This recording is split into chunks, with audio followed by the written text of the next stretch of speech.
Every rainy day, we will put on one building block, and at the end of the day, we will build a town that is indeed a model for good and honest government and a model for peace and prosperity.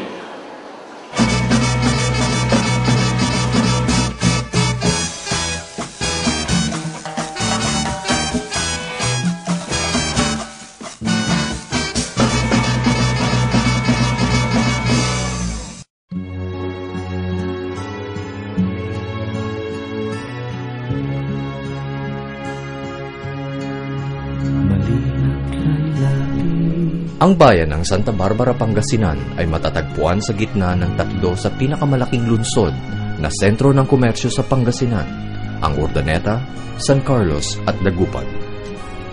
Nananatiling buhay ang agrikultura sa Santa Barbara, kaya nga, pagpasok pa lamang mula sa MacArthur National Highway ay mapagkakakilanlan na ang bayan sa taglay nitong mga puno ng mangga na mula pa noon ay bumabati na sa mga dumarayo rito.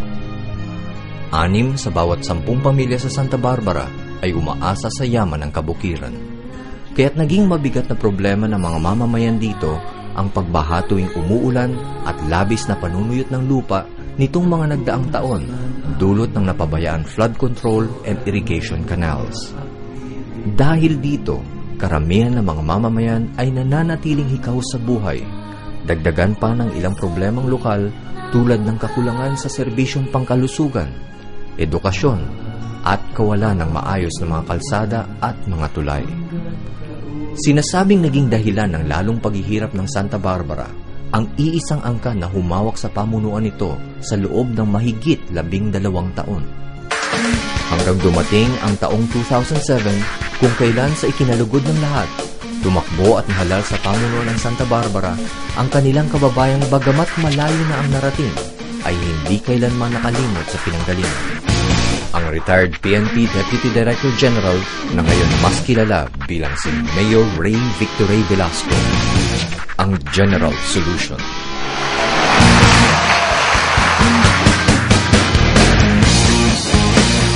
Magbuhat pa noon, alam na ng marami na kadikit na ng tagumpay ang tubong Santa Barbara na si Ray Velasco. Bata pa lamang ay pinatunayan na nito ang taglay na talino at nagtapos na valedictorian sa elementary at high school. Naging scholar ng Mapua Institute of Technology at di naglaon, pumasok sa Philippine Military Academy kung saan naging kaklase nito si Senator Ping Lacson at dating Senator Gringo Honasa. Ang pagpasok niyang ito sa hukbong sandatahan marahil ang may tuturing pinakanaglunsad sa karera ni Ray sa serbisyong pampubliko. Dahil dito, naging bahagi si Ray ng Armed Forces of the Philippines o AFP na lumaban sa grupong Moro National Liberation Front noong 1972 sa Palimbang, Cotabato. Mula dito, nagtuloy-tuloy na ang pagtatagumpay ni Ray bilang premyadong tauhan sa military at di naglaon sa Philippine National Police.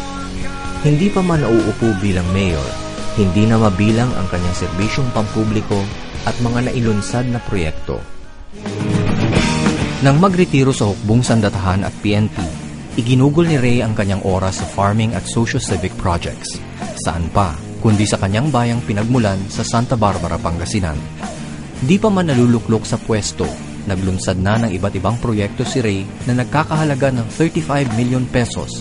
Kabilang na rito ang renovation ng mga paaralan, sports programs laban sa droga, at tulong pangkabuhayan sa pamamagitan ng Victor Ray Job Fairs. He was able to construct 29 classrooms, 4 of which were built newly and 25 were renovated and repaired. If you happen to come and visit the school, as if this school is a private school, because it's really beautiful because of these beautiful projects of the Alumni Association, General Velasco being the president for how many years.